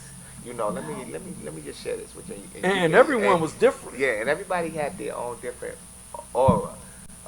That's the Sonic, Kumo D, The Jungle Brothers. The Jungle Brothers. Let me just keep name some people. Nice and smooth. Polo. Coogee rapping Polo. Yeah, Coogee rapping Polo. That was that. My boy CL Smooth and Pete Rock. My man Eric B. and Rakim. You know, I'm just thinking about the Yo MTV Raps when that first dropped. You know what I'm saying? Yeah, Ed Lover and Dr. Dre, an original concept. Not Naughty by Nature. Digital Underground. What was the white boys out of New York? Third Base. Third Base, but the ones also out in California. That's hot now. They're still doing their thing. Eminem, he's from Detroit. Not just Third Base, but I'm talking about had a little Beastie Boys. Beastie Boys from New York. And then they had rest in peace to MCA or the Beastie Boys who died from cancer. Yeah, MCA was monsters, man. This music lived forever. I remember the first concert I told you I did the Lisa 4/4. Yeah. Well, I had '86. I had a chance to get. I got in touch with Rush Productions, Russell Simmons now. Okay. And I talked to their agent Norby Waters personally. You know who Norby Waters is. Norby Waters is our agent. Yeah, exactly. We rolling with Rush. Yeah. I talked to all these people. $3,000, man. We could have brought my man Eric B. and Rakim to Atlanta, Georgia in 1986. We didn't do it. We decided to go out to Roanoke because we got Lisa 4/4 a little bit cheaper. Yeah. And I regret that decision to this day. That would have been a dope concert. But Naughty by Nature, man. I mean, and KRS-One and Public Enemy and just so many different artists. Professor Griff, who lives here in Atlanta. Special Ed, my man out there. Special Ed. Okay. My man DJ Quick out in LA. I'd be remiss if I can't speak about E40, DJ Quick, NWA. Too Shorty the Pimp. Who lived here. That's a good friend of mine. He's been in my house several times. I know him very well. Yeah. Short Dog is a good friend of mine. Mm-hmm. You know, he keeps it real pimpish, as I must say myself. Short Dog was our neighbor. Yeah, and that's a good friend of mine. In Southwest Atlanta. But yeah, Michelle A, Dr. Dre. Mm-hmm. I mean, you know, so it goes on and on and on. And these people, you know, they had something to say, you know, and I mean, it was socially conscious. Some of it was party. But, you know, and yeah, NWA went into a little gangster thing to a certain degree. Ice Cube, Ice-T. But also they talked about this thing we're seeing with the police right now. Yeah, NWA said. Before Rodney King. Yeah, before Rodney King. Pre-Rodney King, they were talking about. I think NWA was talking about after police. Remember that? Pre-Rodney King. Before Rodney King got beat down for speeding in a Hyundai. But we was taking them butt weapons then. This ain't nothing new under the sun. But we're listening to this as kids, right. And you know, white kids listen to it more than we did. Right. NWA, and they're thinking, "Wow, this is fantasy." No, this is real. Yeah. Us over here in the South and in the East, in New York, we're thinking, is it really like that with the cops? Then we saw Rodney King getting beat down on TV for speeding in a Hyundai. We're like, this is real. No, this was reality. So I'm saying, music has its place. Yep. And I just right now, I don't think that I think it's taking us away from the revolutionary side. It's taking us away from the element of who we should be, and bringing us towards, and not bringing us towards coming together to try to elevate humanity, trying to elevate ourselves and our people. And I understand because it's political, because the record companies, Interscope and the record company, that's just one of them. There are not as many record companies as there were.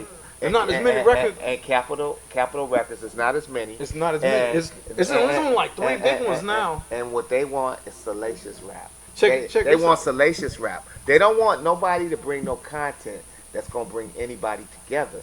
They want something salacious, something that's sexual, something that's going to take you away. Deprogram us from what we're supposed to be doing. Right. So it's all about deprogramming. It's all about taking your mind away from what is really happening in society, to bring about some social change, to get you to stand up and be accountable and responsible, to be a man in your household, to be a woman in your household, to come together and understand that families do matter. Not just white lives matter, black families matter. And we got to get back to bringing our families back together And that means each and every one of us got to look back into ourselves, and we got to check ourselves. Remember we had the thing that Check rap. yourself before you wreck yourself. Yeah, exactly. And Ice Cube. But And that's effects. yeah, but my man, the one I love, it's like a jungle sometimes. It makes me wonder How we keep them going. Yeah. The message, Grandmaster Mellow Mill. Exactly. Shouts out to Duke Booty, who ghost wrote that. He's from Exactly. actually from Savannah, Georgia. I Exactly. believe. So Shouts out to him. So these are timeless classics that will never ever leave our mind. And I'll be remiss if I didn't mention Fife Dog. Peace out to Rest in peace to Fife Dog. Fife Dog and Shouts out to Cheryl Boyce Taylor, his mother, who was a Yeah. poet along with my mother, who reached out to me in '89 before Tribe Called Quest was really famous. what's that Low End Theory? broke- The great Before that, album. back when they had People's Instinctive Travels and Oh, that's Paths of the right. Rhythm, I met Fife. Yeah. And his mother, they invited, we invited Busta us Rhymes over was for. in that crew too, wasn't he? Busta Rhymes. Yeah, he was in Legion of And- New School, but yeah. Q-Tip, Right. brother And, Q-Tip, and don't forget the Woo. The Woo Woo. Wu-Tang Clan. So it's like I got a chance to, break bread with the Taylor family, with Fife Right. and his mother, and they made us some roti because they're Trini, they're from Trinidad, Right. and this is before Tribe Called Quest was like super famous. Then I met him again because MCA, or the Beastie Boys that you mentioned, Right. had a Tibet Fest. They had a Tibet musical fest in San Francisco at the Golden Gate Park. Right. And they were raising money for Tibetans that were being impoverished and terrorized by the Chinese for practicing their religion. But see, that's the power of hip hop. Yep. That what he's talking about right now. That's the power of hip hop. Goldie Now, Hawn. how many times are we hearing about making a global difference Exactly. and doing something of that nature? Goldie Hawn and Richard Gere were down there with us. See? With me, Bismarcky, Tribe Called Quest, Cypress Hill, Right. That's what I was looking at. Red Hot Chili Pepper, rock Right. groups were down there. Right. So shouts out to the Taylor family, Right. Malik Taylor, Right. rest in peace, Right. and Dr. Cheryl Boyce Taylor. I got a chance to meet Pac too. Pac lived across the street from Now, where you I have to lived. tell me at about Lycone. that, 'cause Yes, his mother. He had bought his mother a house in Waters Edge, which is right across the street from Rest where I in live peace at, to Sister in Feeney Lyconia. and Sister Tupac. Feeney, I used to see her all the time in the grocery store. And Right. when I had the nightclub downtown. What was the name of your club? It was called the Vixen. It was the largest Atlanta night spot between 1992 and 1995. The city of Atlanta actually bought the club from us right before the Olympics. So 96. 95 they bought us out, and it's sat right down the street from where this location we're at right now. It was at on Lucky Street where the water fountains are, and what's the street? Centennial Park. Yeah, Centennial. What's that? Marietta and Lucky Street. Yeah. Yeah, right there. And so, man, it was a big building. We had upstairs, we had 2 bars, disco. Downstairs. That was the first place I saw Outkast perform live. Yeah, Outkast. We had all them guys. So man. I lived here in 19... We did over $2 million the first year. It was unbelievable. I lived here. And I was the youngest partner. I lived here in 79 or 80. I went to Frank L. Stanton High School. So I had a lot of friends, like a guy named Jonathan Smith. I had a friend named Willie Knighton. So I moved around the time of the Atlanta child murders down to Florida, down to Tampa, Florida. Oh, you got out of here? When you was a little... Got out of here. Got a little nervous? Nah, my mom got a job at the University of South Florida. Okay. She was working at an engineering firm here called Ebasco in Gwinnett County. Right. But we lived in the SWAT. She had to drive all the way up 85 Right. every day. We carpooled. Right. We carpooled to get her to work. She let my stepdad have a car. But anyway, moved to Tampa, came back to Atlanta, in the summertime. Right. So when I came back, all my friends were in the rap game. Jonathan Smith is now Little John. What? And the East Side Boys, right? Oh, really? Willie Knighton is now Cujo Goody. Right. As the scene unfolds, young girl, Oh, okay. 13 years old, Okay. exposed Goody herself. Ma. Goody Ma. I know CeeLo real good, too. Yeah. Dre My man. 3000, man, used to date my cousin. Dre 3000 went to Tri-Cities High School. We did his album cover. His Promenade, my partner his cousin, out of Columbus, Ohio. Greg so he's Hawkins. Andre Benjamin. Did his Shout outs album to cover. Travis Benjamin, his cousin. We were in the School Yeah. of Journalism, Media, and Graphic Arts together at FAMU. And he's a member of my church. And so it's like, I'm coming back. Everybody's blowing up. Dre's mother was married to one of my good friends from Columbus, Ohio, Robert Hodo. Shout out to him. That's he what's passed up. away. He's a preacher of a church down here. He passed away, but Andre 3000's mother was married to Robert, and Sorry to hear Good that. friend of ours in Columbus, Ohio. So the Tupac story, man. I want to hear this Tupac story. Well, Pac was cool, man. 'Cause I never met Pac. When he caught that case down here in Atlanta, he used to come down to Vixen all the time. And Yeah. he was just a cool brother, man. I really enjoyed getting to meet Pac and After talking to performing him. at CAU homecoming. Pac used to just keep it real, man. Yeah. And you know, he was a serious dude, man. I didn't have no problems with Pac. I love Pac to death. He kept it 100 all the time when I was around him.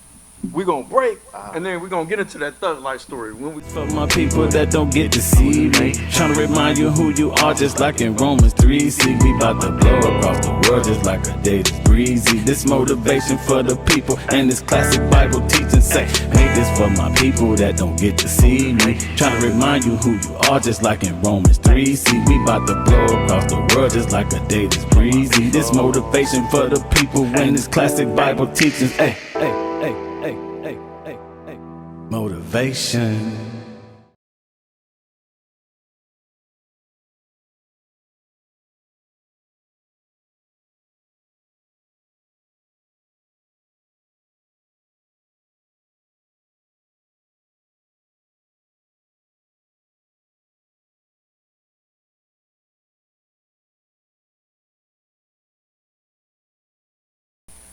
Six degrees and beyond. So I promised you right before the break that you had a Tupac story. So, you know, Yeah, our good we friend, talked a little bit good friend about Keith it. Ward, you know, Yeah. he directed No Nose Job for this Underground. So Right. he has told me his Pac stories. So I want to hear some of your Pac, Well, you Tupac, know, Amaru Shakur stories. Yeah, you know, his mom lived across the street from me in Water's Edge out in Lithonia. Okay. And when I was living out there, so I used to see her all the time at the store, and then sometimes I would see him at Quick Trip and different places. And I just got to know him, you know, casually, you know. And then one day, I came down to my club, and he was sitting up there at the bar by himself with his dog, with his dude, and he didn't know that I had owned the spot. And we got to talking. My cousin Angela was with me from Boston. Another sister was with me named Machita from Rosedale, Queens, New York. And we went in there and we talked to him. We was having a festival outside, and he was just a real down-to-earth dude. And not only that, I got to talking to him about when he stayed in California, because I had been out there, and I had some people that lived in Marin City, where he came up out there. You know, he lived out there in Marin City after he left Baltimore. Mm-hmm. And so I spent a lot of time out in the Bay, Oakland, and Marin City out there in California, which is right outside of San Francisco. Yeah, Vallejo. Yeah, we've been to Vallejo, but I'm talking about where he really was. You know, Marin City. Yeah, Marin City. Yeah. Marin City. Right off the bridge, Mhm. right off the Golden Gate, actually. Yeah. So yeah, Pac was a great dude, but you know, he was a beautiful guy. But man, we gotta get into how can we save our people, and how do we bring about some changes in our community. I know you see what's going on with this gentrification thing. I know. Have you been on Martin Luther King Jr. Drive over by Morris Brown lately? Have I? Brother, I was just driving the other day down Capitol Avenue, which Yeah. is now Hank Aaron Drive, Mm-hmm. and I made a left. I forget the name of the street is Georgia Avenue. You know what Georgia Yeah. Avenue is? Mhm. So I'm riding down Georgia Avenue, and in front of me is some brother and his two kids. Yeah. So I'm noticing the whole thing. I'm seeing some white people walk across the street into this little bar. They got this little bar over there. They done gentrified the whole area. And I know what it used to be, because I've been here like 30 years, so I know that these was all African American black areas. Yep. And man, they Cabbage looked at Town. him. They looked at him like, "Is you crazy, fool? You need to wait." You Right. know, and they started giving them fingers and everything. Yeah. And I rolled up and I said, "Can you believe this?" He said, "Man, this is ridiculous." I said, and then as I rolled down farther, I seen two black nannies pushing two little white babies in a cart. I mean, in a little carriage. And I said, "Wow, man." So I'm just places like Cabbage Town here in Atlanta, places like Vine City over by the stadium, places all Moreland Avenue, The Bluff. Places like Boulevard, places that some of you people wouldn't know, some of you people would know. Over there, Kirkwood, where the late Hosea Williams. Yeah. I mean, they got. Which used to be Little Vietnam. I mean, yeah. Now it's Little Disney World.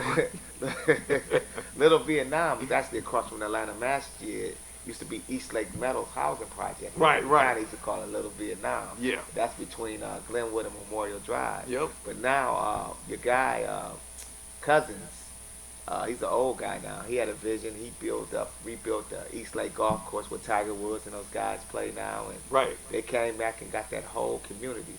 But this gentrification that we see, where the Caucasians are coming back into the inner city, taking these places that houses for $30,000-$40,000, now they selling them for $500,000, $600,000, and they getting it by redlining the areas. They doing eminent domain. They doing all types of dirty tricks. They're finding code violations where people can't keep their homes. And it's deep because when I was in New York City, I see where in East New York, over there from where Fort Greene all the way to Bedford-Stuyvesant, Flatbush Avenue, I've seen where all of these Jamaican people lived and lots of black people, especially where Flatbush. Spike Lee used to live. And these properties was like, back in the day, these brownstones might have been like 100,000, 150,000, 30 years ago. They going for millions of dollars, man. They displacing these people left and right, all through East New York, all out in the Bronx, all in Queens, and they doing it in Chicago. They doing it in every major city, Oakland. People, they can't afford to have housing. You got our people sleeping in tents. They got tent cities all out in California and Los Angeles, especially and Oakland. The Bay Area, Silicon Valley, what you just mentioned. They sleeping under the bridge as we speak. See, so somebody needs to talk about these type of things. You don't hear about this on social media. You don't hear about this being brought up, and I see these type of things. Some of us are living worse than people live in third world countries or developing nations.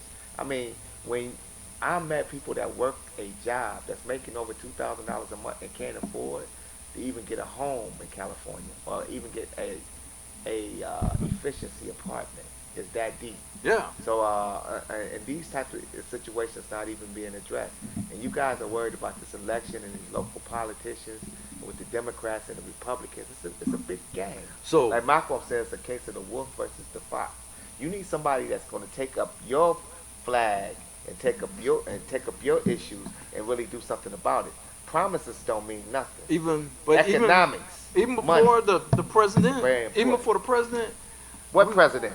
Even before the presidential race. You mean the orange orangutan? No, not the president himself, but the presidential, the executive office. Okay. I think what we need to do, we need to be more active in our local. I'm talking about local level. Local we need elections. We need to make people accountable on local levels. How do you think? How do you think Keisha Lance Bobs is doing? Well, I don't want to. She's my classmate from FAMU. I understand. I don't want to step on no feet, but she's in the bed still with the guy that just left, Kasim Reed. Yeah. And now they ready to put him in jail because of Howard graduate from Member Kappa Alpha Psi. But shoot, my man was my man out of Detroit that they locked up, Kwame Kirkpatrick. Alpha from FAMU. He was my quarterback from my high school, Reggie. Yeah. Reginald Wynn. I mean, they locked him up too. That was his line brother. And they're gonna keep him locked up. Like they were trying to get him out. I think Kardashian or someone trying to get him.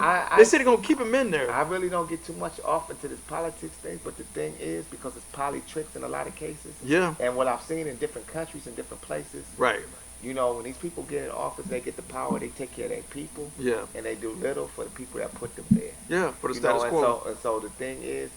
They deal with, you have lobbyists and you have these people, they get out in front of them and they make promises after promises after promises and they don't keep their promises.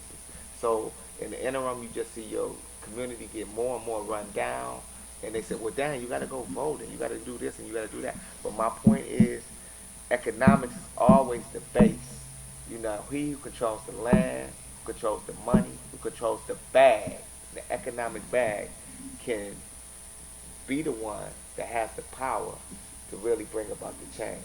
And so people think economics and politics, political science and politics go hand in hand. They do to a certain degree and they don't to a certain degree. So on the presidential level, like who are you leaning towards more? I mean, I'm not leaning my dad always said, don't talk about religion and politics with people unless you're ready to go at it. Well, but I'm just saying, I'm gonna say it like it's like the worst of. Well, I really didn't want to get into it, but since you asked me, let's get into it. It's like the wolf or the fox. Malcolm says the case of the wolf or the fox. I ascribe to his theory. You know who the wolf is, and the fox are very dangerous as well because a fox will befriend you just like a snake. Befriend you. Mm-hmm. You ain't heard the story of the snake? His brother Absolutely. ran over the snake, and he injured him. He picked him up, and he nursed him back to health and everything. And he ate and became his friend and let him sleep in his bed and everything. And then one day, He he's bit laying him. there, the snake bit him. And he was And wondering then why. he said, "Well, why Why'd did you you do- bite? Why did you bite me? I'm a But why snake. did you bite me?" Once a And then the snake, snake, always a and the snake. snake said, "Because It's in my nature. Because I'm I'm a a snake. So that's the same thing that I have I'm a rattler. when it comes to politics. We strike or and politics. strike That's the same. and strike again. Yeah, exactly. So that's the same thing I think. You got a guy, Joe Biden, who's borderline Alzheimer's or dementia. Right. Bernie Sanders, people having a problem with his Socialism. socialist ideas and this, that, and the other. They having a problem thinking that they're going to be paying 40% income tax, this, that, and the other. Or getting free education. But I feel like if people get free education, Well, they're not going to value it as much. I've been to Cuba, and some people got problems with. Well, one thing I can think say, socialism is good for Cuba. One thing I can think say, it's good for one thing Cuba. I can say for me going to Cuba, Yeah. everybody has somewhere to stay. Yep. Everyone has something Health to eat. care. Everybody had health care. They Yep. could go to the doctor no matter Affordable what health care level. before or we whatever. had it. Everybody could get educated. And they got some of the best health care in the world. And I have friends that were there, 300 doctors that was there from Yeah. Ghana on the program where they had stipends. They were getting educated. Now they back in Ghana now. So as bad as you want to talk about it, I didn't see no Cuban people on the street hungry. I didn't see no Cuban people begging for nickels and dimes and quarters. I didn't see none of that. And I spent over a week and a half there, and I wasn't in no hotel. I lived among the people. I always live among the people. I lived in a house with Cuban people, with a Cuban family. I ate the rice and beans. I had papaya smoothies every day and mango shakes. And yeah, we had a shortage on a few eggs or this, that, and the other, but it wasn't too bad. I mean, I was able to deal and do what I needed to do and survive. So from that standpoint, some of that stuff can work for you. There's certain societies over in Europe and Norway and Switzerland that's taking on some of those type of different governmental structures, and they're doing pretty well for themselves. Canada has a health care for all program that the workers are paying a little bit more for, but nobody's really complaining about what's going on in Canada. So, I'm not a politician or this, that, or the other, but at the same time, I really, from what I see, they're not going to elect a woman. From what I see, the Democrats, they're going to go find somebody that's going to be electable. There's this guy, this billionaire, he's all the ass, but he had to stop. Bloomberg, this, that, and the other. Yeah. And responsible for Khalid Browder. He's just waiting dying. He's just, and the other people that remain nameless. A whole lot of things, dirt, that's going to come out. But at the same time, he's just waiting for the carnage to ensue. Yeah, and once the carnage is over, he's gonna probably have the most money left, so he'll probably be the last one left standing to go against the orange orangutan. So, if I was you, I would be working hard to get my business affairs in order. Try to not put all your eggs in one basket. Try to invest offshore. Have you an offshore account? Have you some money? What Dave Chappelle say? And get you some land. Diversify your bonds, because brother. land is the basis of all independence. Malcolm said that and it was 100% correct. Get you some of this land because you might have to go out there and farm and grow your own food and put you up a double-wide trailer and live off the land. Things could get that bad. So don't sit here and just think that it's going to remain the status quo because it can get worse. Yeah. Instantly. It doesn't take long. You remember what happened when Obama came into office when recession hit, when all those companies went up under and all those guys were dropping off the buildings when their 401ks just stopped being, just collapsed. So you need to get your house in order, and the only people we can count on is us. That's why I got a problem, and people don't realize that. People talk about integration and they talk about civil rights and it was the greatest thing to happen. I know I'm going off. We were better off. We were segregated. I know I'm going off on a tangent a little bit here. Check it out, Brother Gus. But what I will say is, when we were segregated, we had our own schools, we had our own business areas. We supported one another because we didn't have no choice, and we were in better shape segregated before we got integrated, where we was allowed to go downtown to the Marriott and sit next to white folks. And this, that, and other. We stopped supporting our own businesses and we started supporting everybody else, and that led to the total dismantling of anything positive that was built during the 60s. Mm-hmm. And I'll state this for the record, from here to the grave, it totally handicapped our people to this day. So, you know, people want to say, how is that? Because you was allowed to go to school with white people, and you was allowed to go to the university, because everything that they fought for is being repealed slowly. Now they're working towards closing all the black HBCUs, slowly but surely. It's a fight, man. All the private HBCUs, they having a heck of a time just to stay open. So sooner or later, before you know it, if you don't wake up quickly and implement some strategies that's gonna work, you'll be back on the plantation before you know it. And you might be on one now. What strategies? We got to come up with some solutions. What would you say are some of the solutions to the problem? Well, other than having our own businesses. But since we know we the ninth richest nation on earth, yeah, and that most of our resources and our money goes through like a big hole in the bucket, because we are consumers rather than producers. We got to start producing for ourselves. We got to start. First of all, we got to buy land. We got to start providing the goods and services that we need in our community. We got to go back to the foundation, and we got to start supporting one another. I said, but when the mallet hits the road, it's going to be essential that we do this. We ain't gonna have no choice. Eventually, we ain't gonna have no choice but to do it. So before that time comes, we need to start doing that now. You understand? You see one black business over here, I got to drive 20 miles to go support a brother or a sister, or I got to go over here to support a brother or sister. That don't have to be. I'm gonna close it by saying this. In the year 1950, yes, sir, when my mother was born, when my mother's older brothers and sisters were still sitting in the back of the bus, my grandfather, my dad's father, had his own barbershop. Oh, that's right. Right? In 1950, a black man and on the corner of Simpson Road and Burbank. Well, and it was highly supported by the community. We still have a lot of barbershops. We're going to have to go back to that. But we still have a lot of barbershops and beauty salons. But I'm saying we're going to have to become more sophisticated business-wise to look at them. We got to get into building, and we got to understand apparatus. We got to get into we can own our own television stations. We can own our own banking institutions. We have churches and stuff like. We got to have more black banks that we can loan money to our own people. We got to have more television stations where we can get our own information out there and disseminate it correctly. You know, we gotta hold on. Let me finish this. I'm on a roll right now. And I got a question. Yeah, we gotta also look at instead of Sprint, AT&T, and T-Mobile, we need to have our own network and black internet and television services that we can offer to our folks. Do you know how big that would be if we became had our own phone and internet service? Yes. You know how many millions and billions of dollars that are generated? And not only that, since we like to have conventions all over the country, I propose that we go to Atlanta, New York, LA, Las Vegas, and Houston, maybe or New Orleans, 5 or 6 cities, and build a facility to have all our conventions.